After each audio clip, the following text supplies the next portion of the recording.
Good evening, ladies and gentlemen. Welcome to another edition of The World Tonight. It's me and Adam, and joined with a special guest host, Terrace, as you may know, who's very excited because his college team won a football game today, and they're very happy.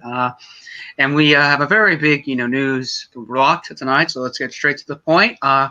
The first story of the week, and that is that President-elect Joe Biden has formally started announcing cabinet picks. This week, he announced some of his picks. He announced that Anthony Blinken will be Secretary of State. Alexander Mayorkas will be the new Homeland Security Secretary. Jake Sullivan was named National Security Advisor. And he's also named as UN ambassador, which set off Pete Buttigieg Twitter in rage mode. But getting on to more serious points, it is the building up of his cabinet. It is rumored also that other picks are coming along the way, those picks being Janet Yellen for Treasury and Michelle Flourier for defense. So I'll start off to Adam and then Terrace on your reaction so far of what the Biden cabinet is looking like. So I'll just be talking entirely about the foreign policy aspect of this. This is what this show is all about. So yeah, for a lot of people, especially those of the more dovish persuasion, this will be a sort of a disappointing cabinet, especially because Anthony Blinken is very much, I would describe as a soft hawk or just a full hawk in general.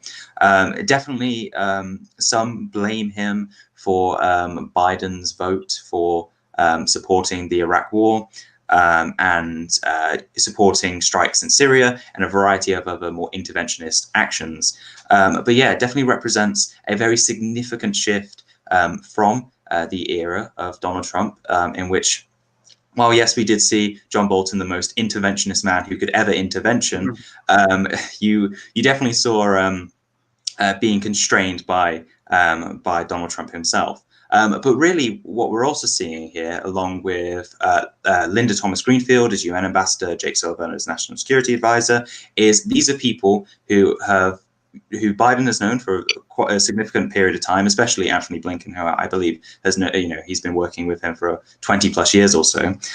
Is that ultimately Biden values loyalty a lot, and he values people who he can trust, and you're definitely seeing the sort of picks which are sort of the lower tiers from the Obama era really coming through to represent this next generation of leadership, and I think this is possibly a good thing.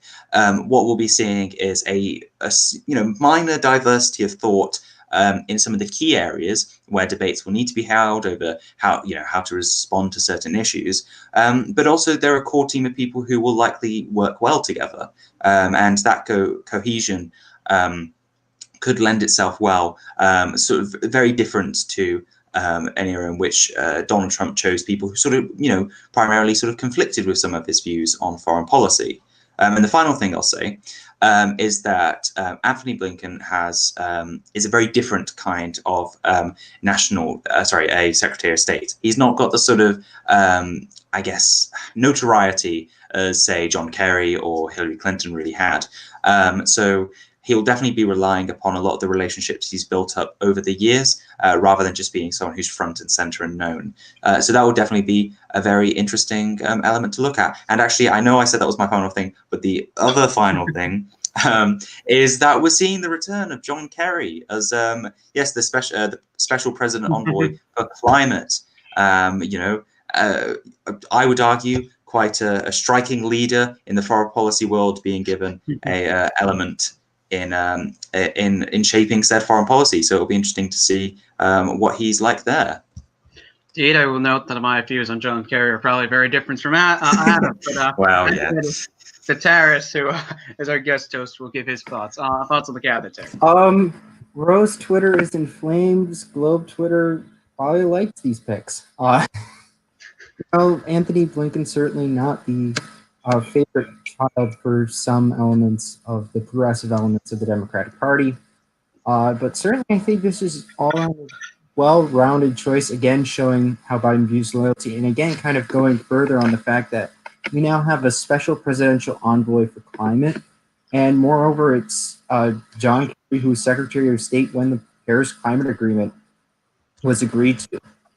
So someone that really, whose credentials concerning this role that he's been tasked to can't be questioned at all. And I think really just shows that there's probably going to be a slight mix, but again, it's probably going to be people that Joe Biden has worked with for a long time. I mean, you look, him and John Kerry were Senate colleagues for decades. John Kerry, of course, being the longtime junior senator for Massachusetts, and Joe Biden being the longtime senior senator for Massachusetts. Massachusetts, Delaware. Sorry, brain went there for a little bit. But either way, I think I mean, these are not necessarily the picks that everyone will like, but I think this is the great. I think it's still probably the best options that Joe Biden had. So obviously, in my perspective, a casual note, obviously I'm not a Biden supporter, but I do think this cabinet isn't bad at all. I think Blinken is a good pick, even if I may have some disagreements with Blinken over Iran. He's still a qualified individual to be in the cabinet. I think Jake Sullivan is a good national security advisor. It wasn't Susan Rice, so I take some victory in that. And I think Linda Thomas Greenfield, career foreign service person, taking the UN role's fine. I mean, Pete stands maybe just crying somewhere in their nice homes about Pete not getting the UN nod, but I think it's a fine pick. And the other rumored picks that might be coming the way, I think Janet Yellen would be good at Treasury. I think her views on what is needed for the market are good. I also like someone who is a deficit hawk, always fun. And I also think Fleury, should she get the defense posting, is a strong and solid person to have at the Department of Defense. Overall, I think what this cabinet is very different from the Trump cabinet. This is a cabinet that is much more going to be cooperative with each other than maybe one person making decision-making on their own. I mean, it was mentioned John Bolton, which is funny now. Trump rants about John Bolton half the time now on Twitter, though when he hired him, he spoke very gleamingly about his, hiring. But no, I think this will be an interesting cabinet in terms of foreign policy. I do think you're going to see a much more involved U.S. on a lot of different issues than what the Trump administration cared a lot about. I mean, the Trump administration's big thing was terrorism in the Middle East and whatnot. I mean, this administration is going to be much more of a repairing relationships in Europe and Asia, and as we see now with John Kerry as the climate czar, the big focus on climate change. I mean, there's a good chance the United States will rejoin the Paris Accords and restart a lot of what was put in place for that. So I think it's an interesting cabinet. I mean, this is a cabinet that is also, I think, built to be confirmed in the tight Senate, whether it's a 50-50 Senate or a 52-51 Republican Senate majority.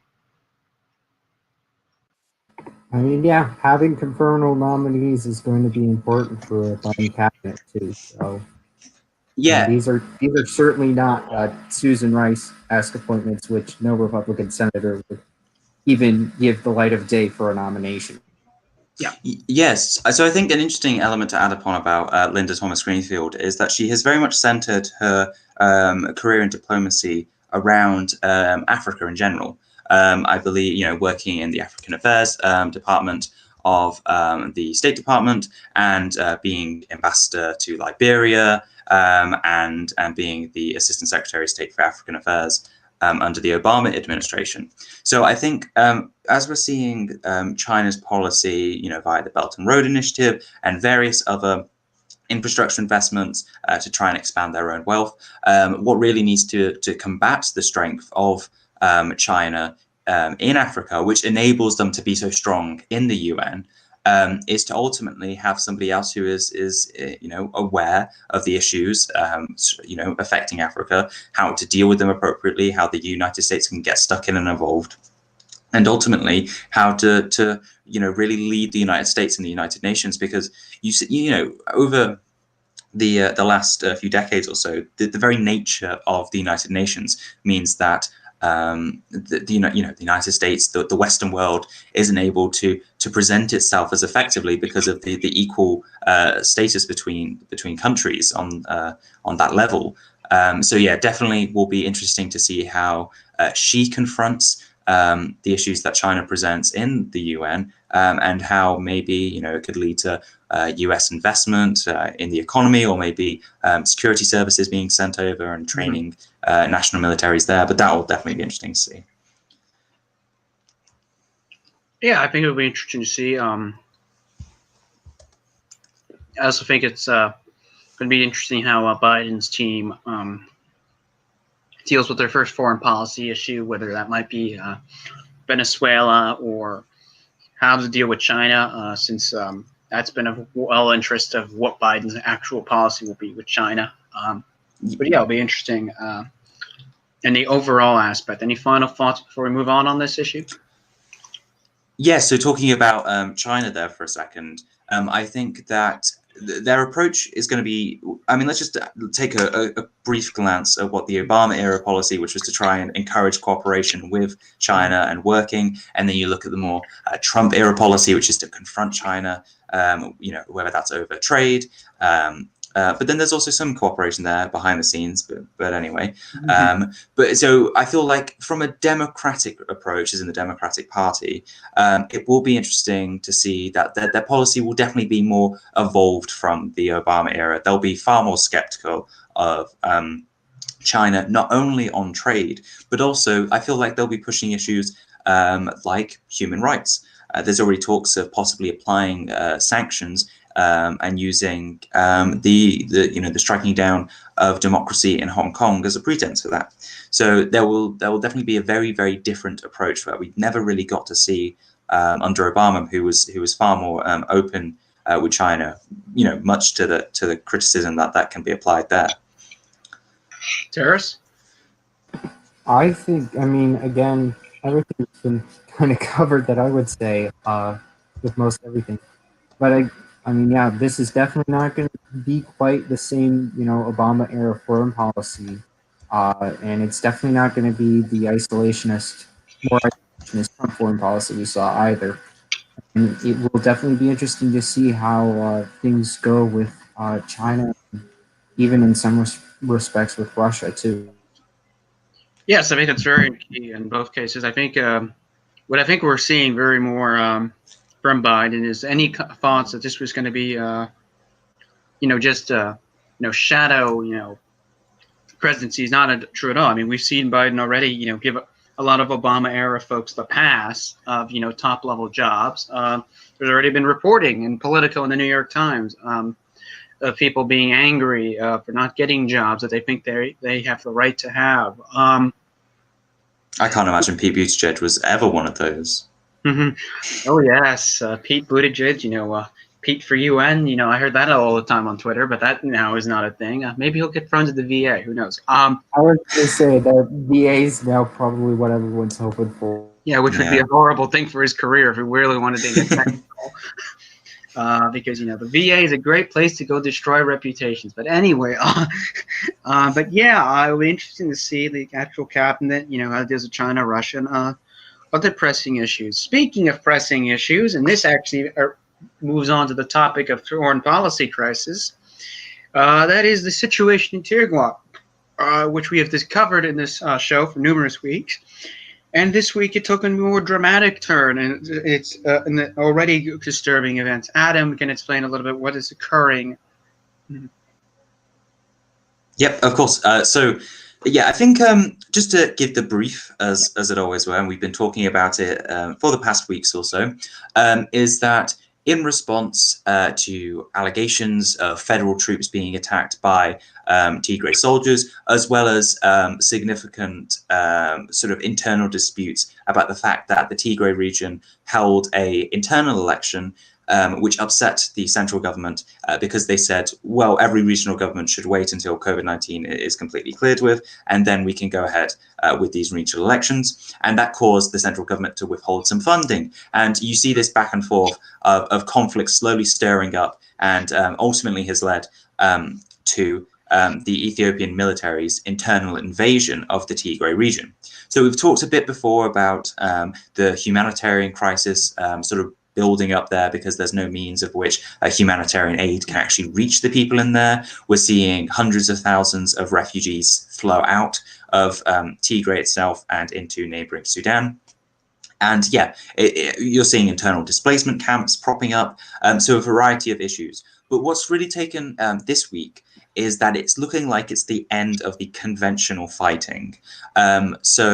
Mekelle, which is the Tigrayan capital, is set to be invaded by the Ethiopian military. And this will likely, as I said, mark the end of the major front of the conflict, and will probably, possibly, depending of what sort of power the Tigray People's Liberation Front, which is the major dominant political party in the region, they'll likely enter into possibly a guerrilla war state, where they go into the sort of outlying mountains and the towns and villages that occupy those mountains to try and set up some form of defensive there. The International Crisis Group and their Ethiopia analyst, William Davison, says the Tigray People's Liberation Front may be able to call upon more than 200,000 fighters to engage in this conflict. So really, you're seeing that this is something that won't be entirely easy for the Ethiopian military to defeat. Not only do they have significant numbers, but they have conventional arms, missiles. Of course, they don't have the technological edge that the Ethiopian military does, but it will definitely present a stick in the side of Ethiopia itself as it tries to grow its own central power. So some other developments from this is the Ethiopian Prime Minister Abiy Ahmed has started to engage with external actors over their recent internal invasion of the Tigray region, but ultimately those external actors haven't been able to present any real pressure to try and get the conflict to end. So, for example, with the African Union, he made clear he will not meet or engage in a dialogue with the leaders of the region. So there's no real means for a multilateral solution to really to actually come to the surface out of this conflict. So yes, as I said before, it's looked like it's coming to its end, and we will continue to talk about on this show. If any possible guerrilla war does start, what this, once the conflict is over, what does that actually mean for Ethiopia, and what does it mean for the other regions? Because the actual internal politics between the different regions is fascinating. Just before I finish up, an interesting little note from this is one of the regions that borders Tigray. Well, just to clarify quickly, every region in Ethiopia has its own special forces. And so what the federal government has done is try and play off the sort of rivalry between the regions to get them to fight one another in its own conventional force as well. So, for example, with this invasion of Tigray, you've also seen a neighboring state use their paramilitary forces to actually and special forces to seize neighboring towns and villages. So that's another fascinating element that's being played to this. But yeah, that's all the updates that I can think of and that I've read about for this week. Terrace? It's never fun when divisions occur along ethnic lines, and especially in a nation like Ethiopia, which has seen conflict along ethnic lines before, and it looks like it is happening again. So this is just one way to describe it. Almost for me, is a giant headache in terms of how to figure out how it's going to play out, because it's not going to play out easily. We could be in for a long, drawn-out thing, which, given the terrain and the potential for guerrilla warfare and all that, might end with the Ethiopian government losing this. It's very possible, especially whenever you see rebels in a mountainous region, and especially when they're fighting almost for their homeland, there's just a different feel to it. So overall, this is not an ideal situation by any means, especially not given everything else going on in the world. So this will be something to keep an eye on, but in the end, this is not going to have I'm not expecting this to have a clean ending by any means. Yeah, I mean, that's a very good way of putting it. I think also the other thing I think that will be very disappointing with this conflict is that the loss of human life and people being impacted by this. Ethiopia is going to invade the capital, Tigray, as Adam has mentioned. They will succeed militarily. But there will be a cost, and that is unfortunate. The people of that region are going to have instability now, even if with this military victory, because there will be a guerrilla, almost certainly, movement. And as mentioned before, I think it's it's another African leader who was seen as the reformer, not be a reformer actually, and just be a typical what you would expect of an African, leader, power and not being afraid to take out lives if he sees fit to it. And it's unfortunate. And I mean, Ethiopia being Ethiopia, will have lots of allies who will look the other way, and it's just an unfortunate reality of the world we live in. I do think an interesting element to look at this is Tigray, or the Tigray's People's Liberation Front, is really the only opposition, or at least the significant opposition, that the Prime Minister's had to face. Not only are they the only parliamentary opposition that they have, but really the only real armed opposition that they have, or one that at least is posing a somewhat of an issue at the moment. So it will, as I was saying before, and what does this actually mean for the future of Ethiopia? I mean, one possible suggestion is obviously a centralized state, which is overriding regional autonomy. And what does that mean for the ethnic conflicts that may be sparked up by this and has plagued Ethiopia in the past? So there are definitely lots of elements to think about how a reformist picks up the pieces of an enemy, really, or at least a perceived enemy to them. Yeah, and I mean the power element here for Ahmed is going to be a huge gain once that opposition party is pretty much weakened, of being able to run his full power. Maybe removed from Parliament entirely. I have no idea what sort of consequences that may be for this form of, I don't know, opposition to the government. Are they allowed to stay in Parliament? These will be interesting questions which will have answers in the future. Indeed, and moving on to another topic, which was a bombshell that dropped today. In the country of Belarus, we have covered Belarus numerous times on this show, dating back to when the protests started back in the spring. Is that the president of Belarus, Mr. Lukashenko, is planning to resign at the end of the year. Of course, that is to be taken with a big grain of salt, considering Lukashenko has said lots of things in the past that never happened. But if this is correct, and a big if, this is a huge moment in Belarusian history and in the European hemisphere, as the last dictator of the continent will resign and move on. Obviously, this is again very much on what happens in the next few weeks and who his replacement may be. I'll go first to Taras, our resident Eastern European scholar on this. What is your reactions on this? Again, big grain of salt. Might as well just take it to the salt mine in the universe. The Eastern European dictator saying that, hey, I'm hinting that I may go if the Constitution is revised and all this. I'll believe it when I see it. I'll believe it when it actually happens. He may just be trying to settle some of the instability that's going on, because the protests really have not gone away. And two, there's been more and more instances of members of the clergy of the Orthodox Church in Belarus siding with the protesters, which it's not a good thing if you're a dictator when you have the leaders of your largest religion going against you. We saw this in Egypt both times when Hosni Mubarak was overthrown and when Mohamed Morsi was overthrown. Both the Greek Orthodox Patriarch and both the Greek Orthodox Pope and the Coptic Orthodox Popes of Alexandria, when they said enough was enough, that's when the fall happened. So it's really not a good thing for Lukashenko to be dealing with that happening. So I think he's starting to maybe finally see a way out.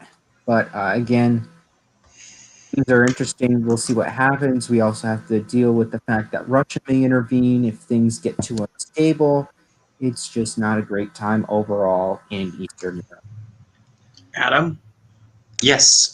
So really, you have to remember that what Lukashenko is talking about, these reforms in which he'd stepped down, are both Russian-backed reforms, in the fact that Russia is probably playing a very heavy hand behind the scenes in sort of negotiating what would be acceptable, and what elements could possibly see Lukashenko fall, but then another sort of Russian puppet rise in its place.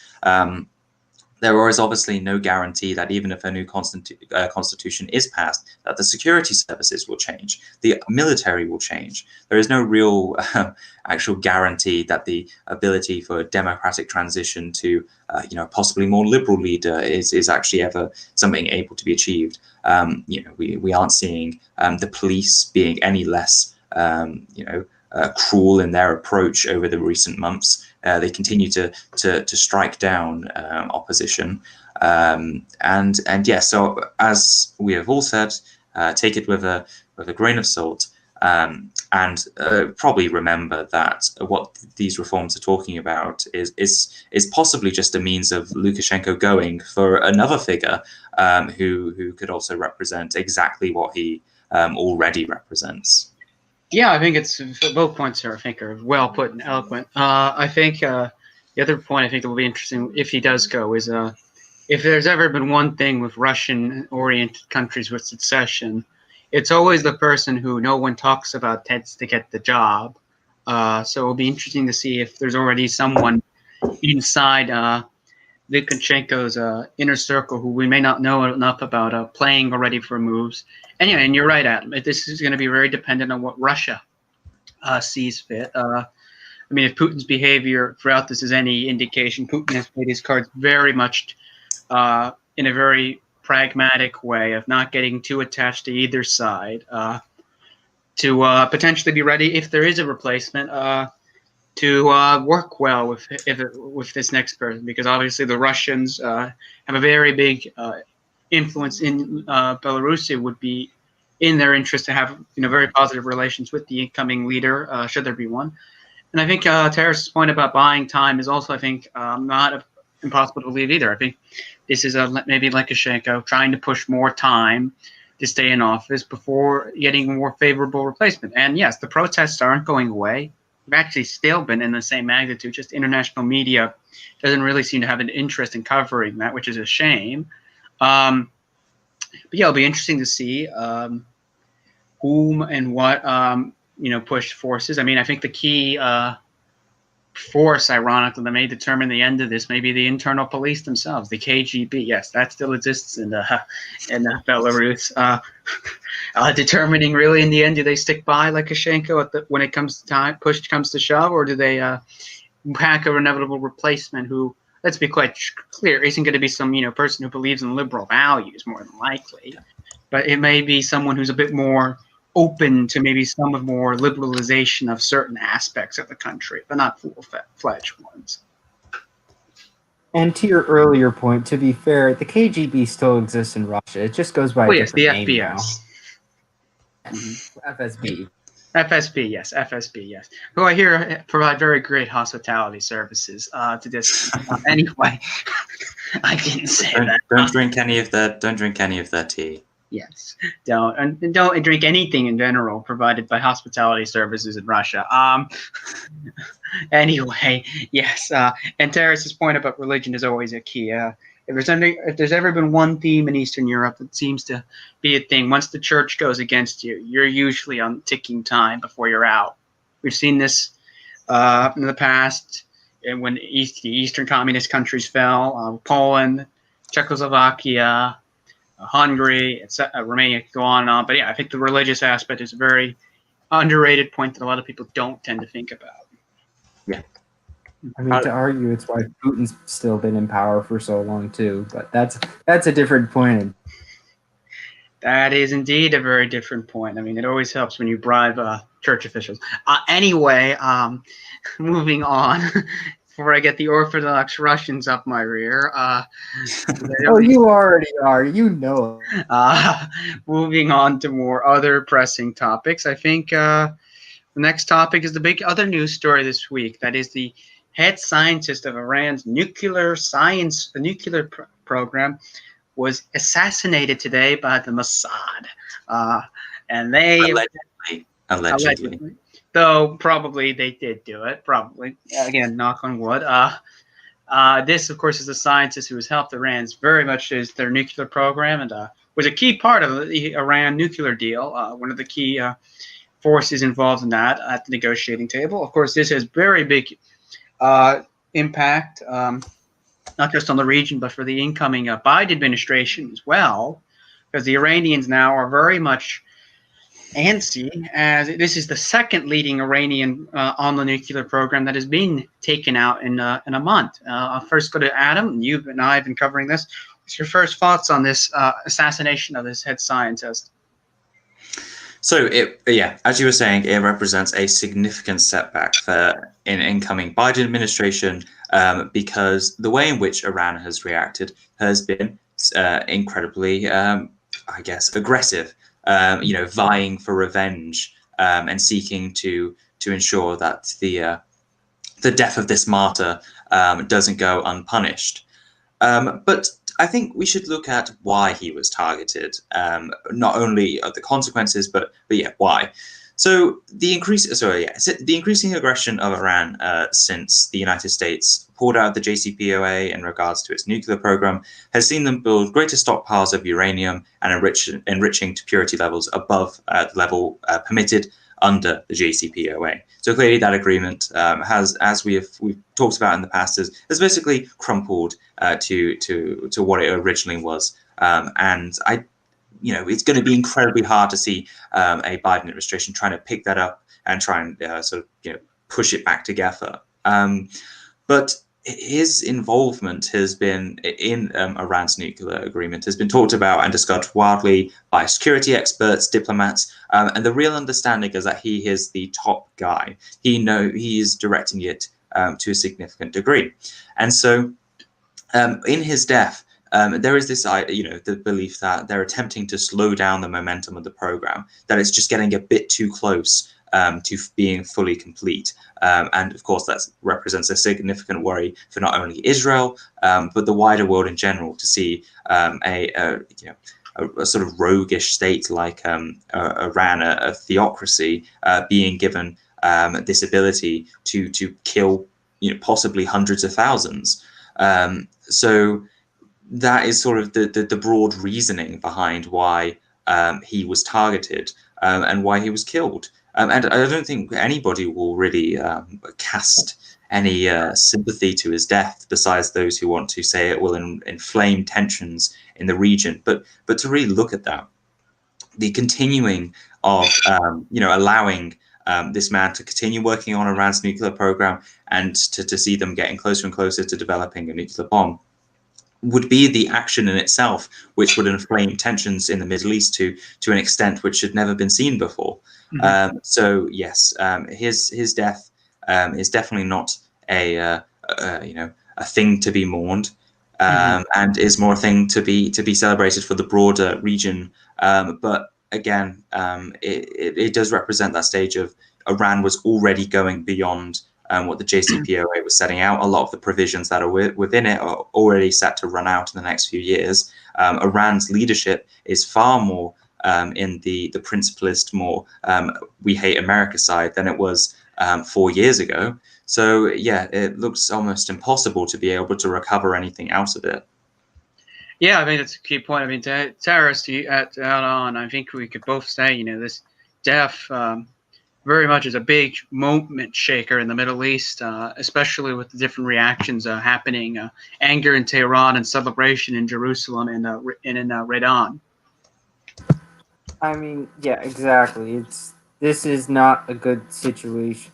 It was, in some aspects, described as a lose-lose situation, because look, yes, there's no longer the head of the Iranian nuclear program, but given how, again, as mentioned before, how Iranian leadership has been, especially in response to when I can't remember the general's name. General Soleimani was assassinated in January. this is not a good situation, short term or long term. Iran's going to be looking for revenge, and they're suspecting Israel's behind it. They're suspecting that Mossad's behind it, or Israel's not going to say anything because they never will say anything when it comes to stuff like this. They kind of know how to play the long game here, and whether we just have a short conflict out of this or just a short exchange of words, or God forbid full-on war, that's what it'll be interesting to see. The next 24 hours or so are going to be crucial. So Yeah, I think the other point, I think Donald Trump somehow keeps this stable, I will be surprised. the other point is, I think it's a real indication, I think, of where I think we've entered a new phase with the Iran Cold War with Saudi Arabia in the region. I mean, prior to this, it was negotiations. Now we have killings of senior Iranian figures. I mean, it feels like now every 6 months or so we have an Iranian figure being killed, either by the U.S. or Mossad, more than likely. And I think this is very much, I feel like, a new stage where we're heading into. We're closer and closer, I think. And of course, folks, I'm not trying to suggest anything. That the likely path that we're heading on in the Middle East with Iran and Saudi Arabia is a full-on direct conflict. No more proxy wars, but a full-on direct conflict, because it's the agreement, the Iran nuclear agreement, is pretty much dying on its last gasp. You've seen the Europeans fail to get any progress on that. And sure, Joe Biden may try again to, revive it. But as Adam has pointed out, the Iranian government right now may not be in the mood of negotiating again. They may be more on the mood of taking this to the next hardline level because of more hardline approaches by President Rouhani. Yeah, and another element to look at this is happening during the lame duck period of the United States, where the Trump administration doesn't seem to really be interested at all in seeing or offering any real statements towards this, and offering a long-term solution. And we have to remember there's more than a month, I believe about 2 months time before we actually have Joe Biden inaugurated as president. So what happened for foreign policy and America's relation with Iran during this long period? Because 2 months in regards to foreign policy is an incredibly long time. So much can change from day to day. What the Trump administration does on its way out will also be a key thing to look out for. Do they go, just hypothetically speaking here, all guns blazing in terms of like assisting Israel with sending more arms, possibly more strikes, inflaming tensions, and really trying to go, we hate the JCPOA and we're going to ensure that nothing can ever happen like that again by increasing Iranian aggression to the extent where it'd be so unpopular to engage with them diplomatically, or if they'll just not look at it as an issue and just not dedicate resources or attention towards it. And I mean, the other point should be noted, of course, that with the outgoing Trump administration, 2 of its members of foreign policy have been rumored to have presidential aspirations in 4 years. So they may very much have an influence on seeing this go a certain direction, as it is no secret that it's been rumored that Mike Pompeo and Robert O'Brien, Donald Trump's Secretary of State and National Security Advisor, respectively, have all both have an interest in running for this. So, and considering that Republicans have been very hawkish against the Iranian agreement, if there's any influence there, making sure the agreement's dead for political purposes. But yeah, I think, just to add on to the point that you mentioned, Terrace and Adam, there were reports this week already that Israel was preparing for a U.S. strike on Iran. So it does seem as if a lot of the Middle East is preparing for one more, it seems, special from the outgoing administration as a parting gift to the Iranians. Yeah, exactly. And you're already seeing it with the UAE being given F-35s at a significant amount, and the extent of the actual military technology of Gulf states armies being built up to try and ensure that if anything does go wrong, that these states have the ability to protect themselves. That is, yep. Any final thoughts before we move on to this topic? Cool. I mean, we have a little bit of time left before we go on to our final topic, so I'll just add in a bit of a filler thing. So there are currently protests going on in India, which is seeing thousands of farmers marching on the Indian capital of New Delhi and across other state capitals and cities.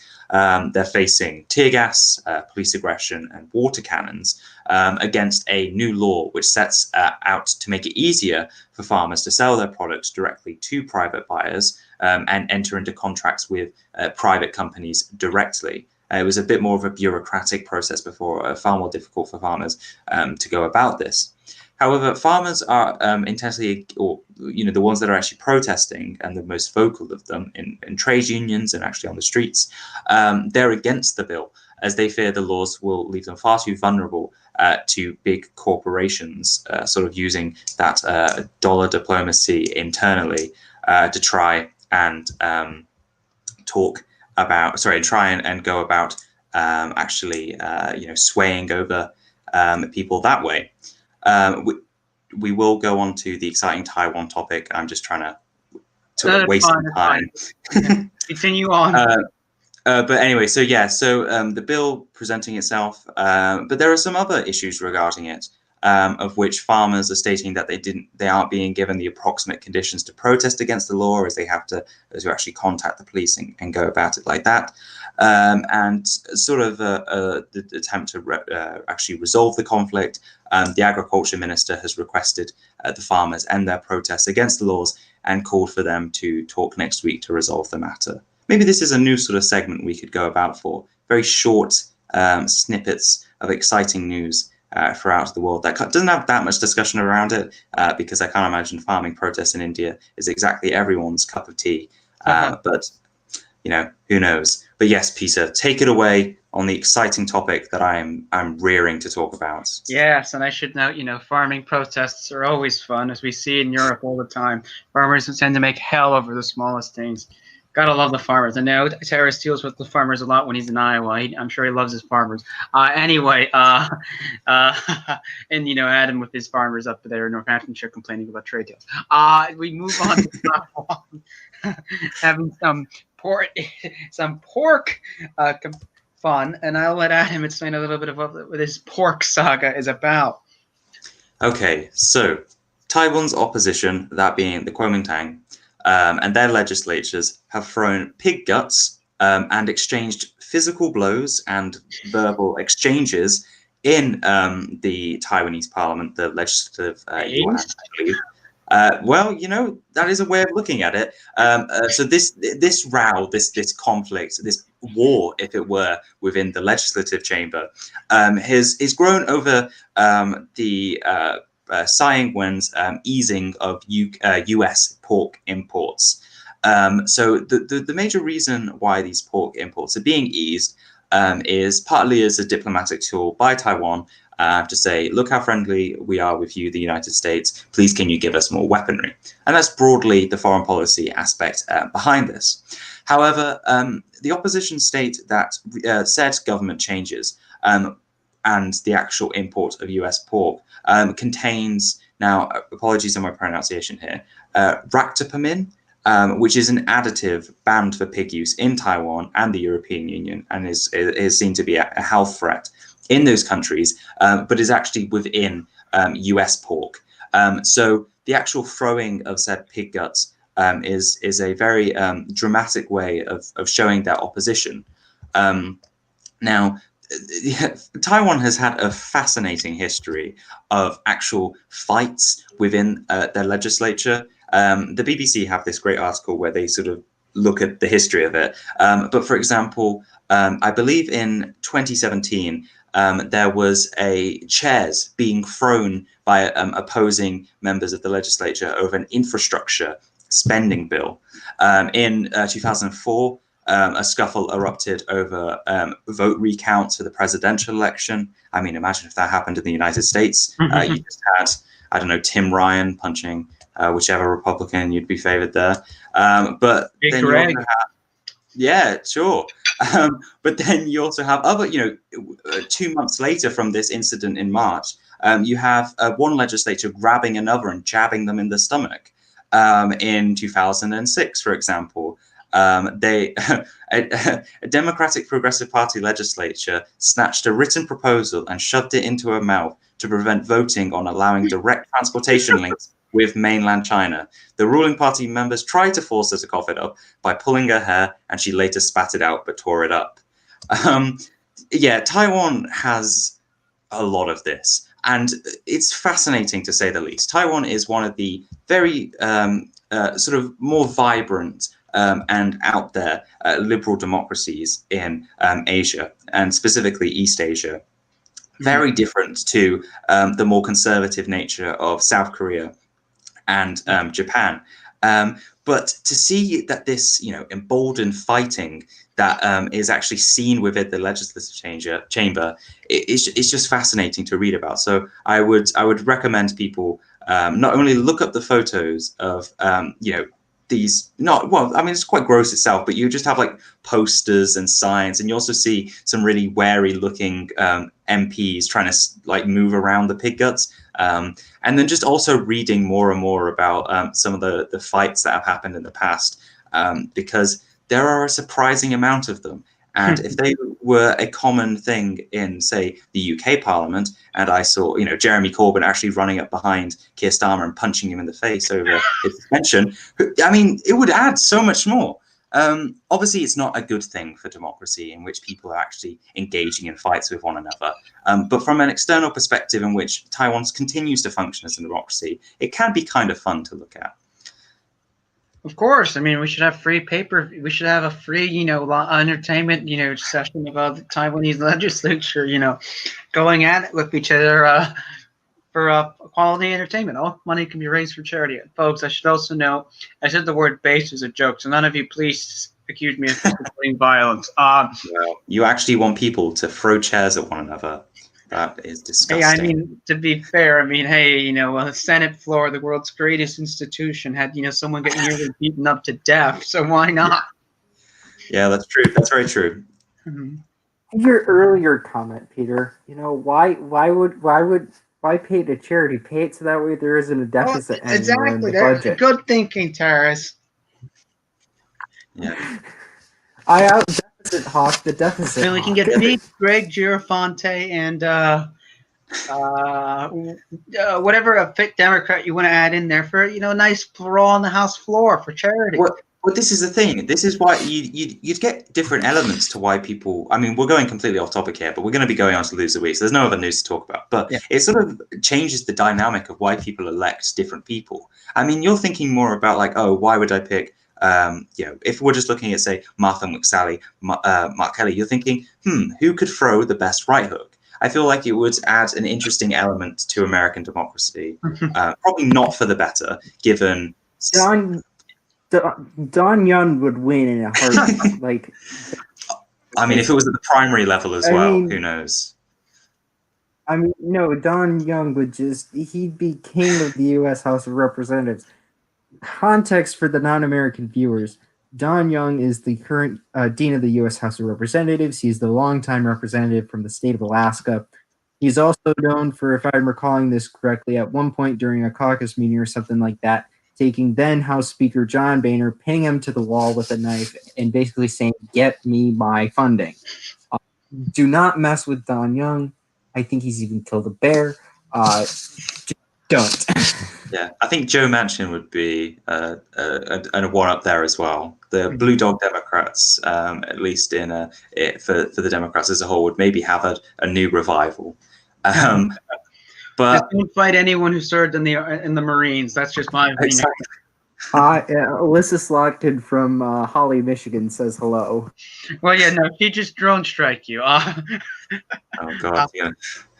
Anyway, moving on to our other fun topics. Since you see we're all in a humorous mood now, always fun to end this. Just as good as when Terrace's team loses in the Big 12 title game to likely Oklahoma. Anyway, no, we are going to win, and you know that. No, you're not. I have no idea what you're talking about, but College football, Terrace, was Iowa State. This is the equivalent of Man U and Man City going at each other. I mean, this is just. Well. To be fair, we're not in the same division. I just like poking, at fun at you because, Iowa State tends to be the shadow in the state of Iowa in terms of, the other school there. Sorry. Anyway. My school's in a Power 5 conference. Oh, please. Well, all our non-American viewers have just turned off. Well, no, this is where Go United. Anyway, loser of the week. Let's go back to normal stuff. I'll start off with our guest host, the one and only Michelin Man from Michigan. So there's two. The first one will be the University of Texas, but that's just because they lost to Iowa State Cyclones. I'm very happy about that, if you can't tell. Number two, good old Justin Trudeau, in what may be described as probably one of the greatest prank calls since, I forget who it was, faked to be Tony Haig, not Tony Haig, William Hague to Tony Blair, and actually got a call in to 10 Downing Street. A bunch of pranksters from Russia, Vladimir Kuznetsov and Alexei Solyarov, in January, prank called one Mr. Justin Trudeau who may or may not be the prime minister of one nation named Canada, to be Greta Thunberg, and it took him a little bit to figure out what was going on. A bit longer than a world leader should have taken to figure out, hey, I'm getting prank called by a bunch of Russian pranksters. So he's the loser of the week. Unfortunately, he will not be forced to resign because of this. He has a long list of things which he should resign for. Anyways, that's a different topic entirely. Just tack this one on for comedic effect. Adam? Okay. Right, so my loser of the week this week is the Forum for Democracy, which is a sort of nationalist, conservative, very Eurosceptic party in the Netherlands. And they are collapsing because of its now former leader, apologies for any pronunciations here, Thierry Baudet, no idea here, who has had to resign not only due to the fact that the youth wing of the FED, the Forum for Democracy, has had numerous allegations labeled against it that a lot of its members are neo-Nazis because they've been playing SS songs at their camps, and wildly anti-Semitic comments from its actual youth branch and the inability to deal with it. But he's also had alleged statements that have been revealed in which he said nearly, and I quote, nearly everyone I know is an anti-Semite, and I quote again here, George Soros planned COVID. So again, clearly not the greatest thing here. Fascinatingly, though, he has already had a very mixed, a very dark history with meeting white nationalists, engaging them in his electoral coalition. But ultimately, all of that has caught up to him, and his political party, which he is now not the leader of, has gone from about 8%, which is pretty impressive in actual Dutch politics, because of the already low threshold, how many diverse parties there are, the fact he already has to compete with a nationalist party, from about 8% to about 2%. And you're seeing tens of party officials who have been elected to provincial chambers, but also I believe the Senate and the actual the lower house itself, they've actually started defecting from the party and going to others. So he has not done the best for his party, and clearly the Dutch people are going, well, he's a bit of a crank, let's see him gone. Fun. Peter, go ahead if you have. So my loser of the week, surprisingly, an American. My loser of the week is a tie between two people from the great state of Maryland, and those are Governor Larry Hogan and Baltimore Ravens head coach John Harbaugh, both of whom have all, been in a great week of stupidity. So I'll start off with Larry Hogan. For those who may not be familiar, Larry Hogan is the governor of Maryland. For most of this pandemic has been praised for his good job during it. However, he thought it'd be a great idea to buy some test kits from South Korea and go on and brag about how they were going to be effective. The kits themselves, none of them worked at all. And the moment they did the first test, they realized the entire things were broken and actually couldn't be used at all. He then went on to say that he still had the right judgment in buying the equipment from the South Korean company, which of course is an LOL statement when the testing equipment isn't working in the coronavirus era.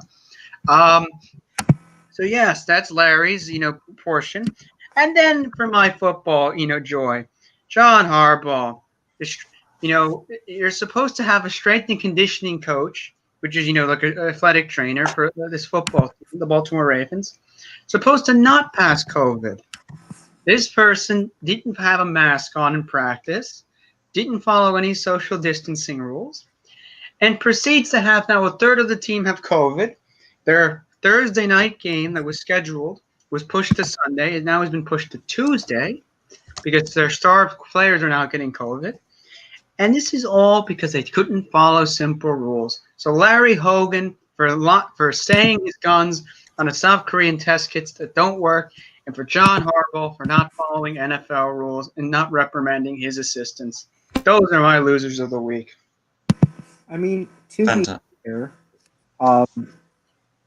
for this as punishment, the Ravens should just take the loss and give Pittsburgh an easy win, and we get another bye week of rest. Yeah, I would like that, but that's too easy. I want draft picks taken away. Yes, I know what everyone's talking about here. I know who the Ravens are. I mean, there's also, we can all laugh at other, irresponsible people. Donald Trump Jr. has also, claimed headlines with his COVID infection, in which he posted some very flattering photos of himself, which you 100% shouldn't look up. But anyway, I believe sorry.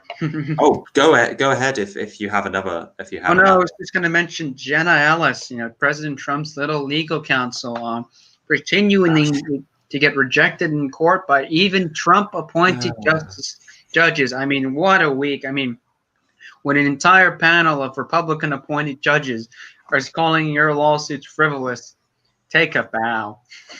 When you're somehow worse than Rudy Giuliani in this situation, you probably should have some form of internal reflection and go, maybe this isn't the right thing for me. Wait, when did Sidney Powell get sacked? I'm trying to remember when that Saturday. Was. Wow. My goodness. I forgot about Sidney Powell. Yeah, Sidney Powell should have been my choice, actually, in hindsight now. Yeah, I'm like, release the Kraken.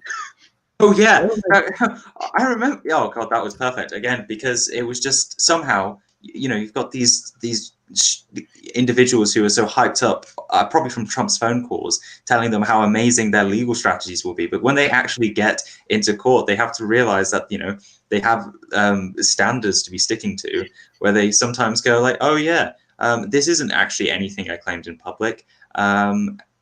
It's hilarious to watch, to say the least. Yeah. I mean, prior to the election, we were thinking, what sort of coup? I mean, obviously, coup is a bit of a hyperbolic term, obviously, but what internal strategic means does the Donald Trump campaign have to try and turn the election in their favor? But ultimately, has been a complete failure.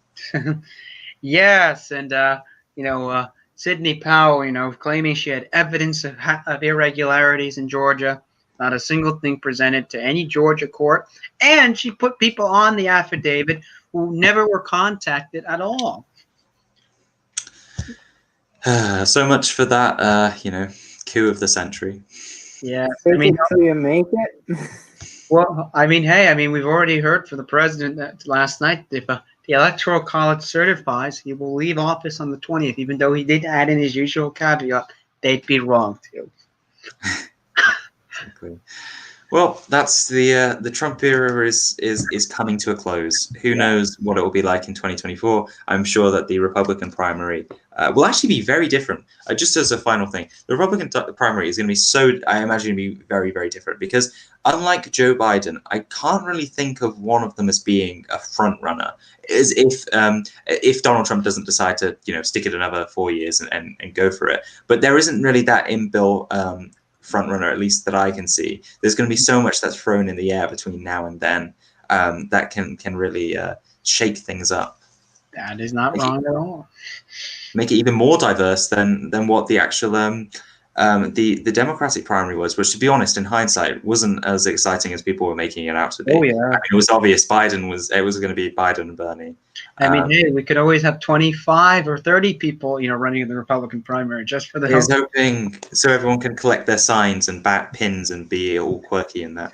And maybe this time the Iowa Republican Party can mess up how they report their caucus results. Well, hey, maybe this time the Iowa Republicans might have one of their senators chosen as the VP or president. Anyway, oh, that's a low blow. Well, yes, Terrace. It's a hard blow for you're campaigning for Teresa Greenfield. Anyway, thank you, folks, for joining us for usual. We, of course, are not Senate Democrats taking in their L's every week, and especially the Iowa Democrats for not knowing how to count votes or win races at all. But anyway, have a great weekend, everyone. See you next Friday. Until we meet again, adios. Bye.